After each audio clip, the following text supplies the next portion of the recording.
time I caught a fish, I was probably about 5 years old, up at the Bloody Falls. My dad was letting me fish,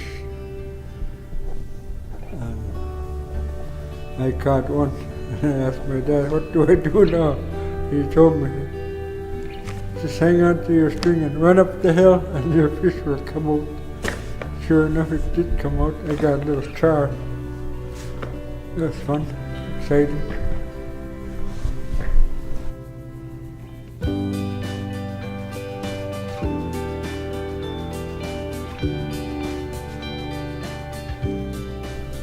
My name is Akana. I'm from Kugluktuk, Nunavut, and I'm 62 years old.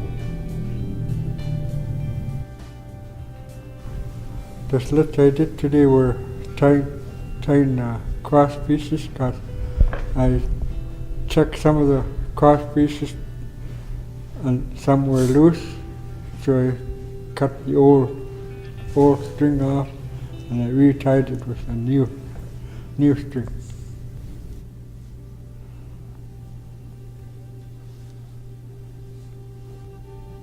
It took me quite a while to learn them, but as I got older, I had to learn how to tie knots when I started going out by myself. So I had to learn to do knots from my father. And as I'm getting older now, I have to teach the younger generations how to do their sleds so they don't lose any loads.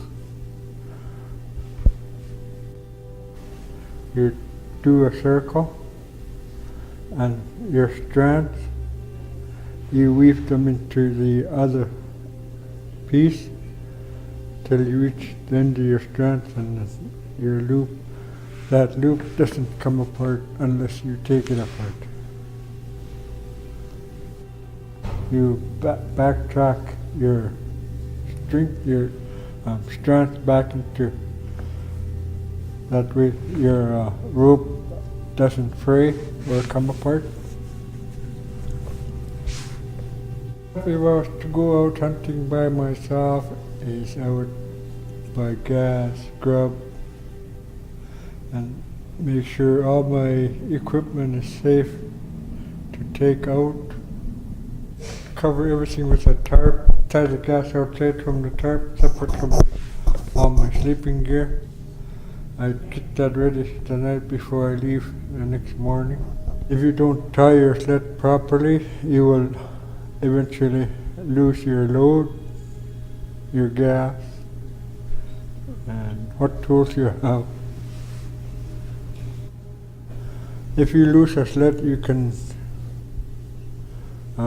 leave your passengers behind, or if you're traveling in a storm, then you have what gas you have left in the machine, then you won't have your way to find them again. Always make sure you let someone know, or family member know, where you're going and what day you're due back in town. Never travel by yourself. Always travel in pairs.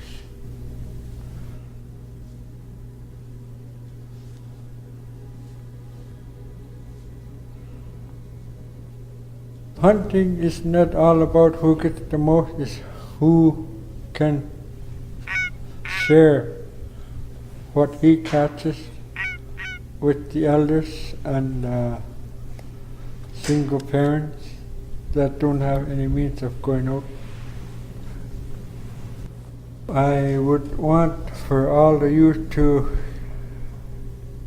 get together with an elder and listen to their stories and what hardships they have had, and maybe once the youth get to know how the elders were back in the day, maybe they could be playing out or helping elders carry their groceries, and probably go out with their parents out hunting.